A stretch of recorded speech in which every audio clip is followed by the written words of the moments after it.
You have used the term, many have used the term about no hire, no fire when we talk about jobs. CNBC reported, and I know I said this to you right before airtime, that we have experienced the worst layoffs in 22 years in a month. October was that. How does that square with no hire, no fire?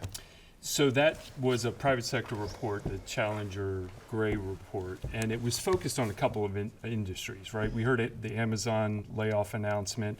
So tech was one of those industries where they're going through a layoff cycle, and that might be partly AI driven, right? I think significantly it's just big companies trying to contain costs and keep profit margins. So I think it is. I think we're still low hire, low fire. You're always going to have some layoff activity. It's a dynamic market, the labor market. And I just note regionally, we're not seeing that, right? It's still, particularly in the urban areas in the Carolinas, it's still fire. Or I'm sorry, higher. You don't want to get that back. You can't pull that back. You know, we're now a couple months data missing from the federal government, but as of the last read, South Carolina was the fastest employment growing state in the country, easily. Really? Yes, and North Carolina was among the top 10, I think. Monique, I want to come back to you because I mean you're squarely in this space between the educational output of talent, the gap, you know, all these huge major economic development announcements, and you've got this kind of this attenuation of folks getting into the workforce. I mean, is this a lot of, I don't want to say it this way because it makes it a little bit flippant, but is this a lot to say about nothing when there's a fear of AI, or is there something else going on here out of the glare of AI and finding the talent? Yeah, I think one of my colleagues said recently, AI was kind of like when the internet came. Like, it's here, you're going to have to embrace it.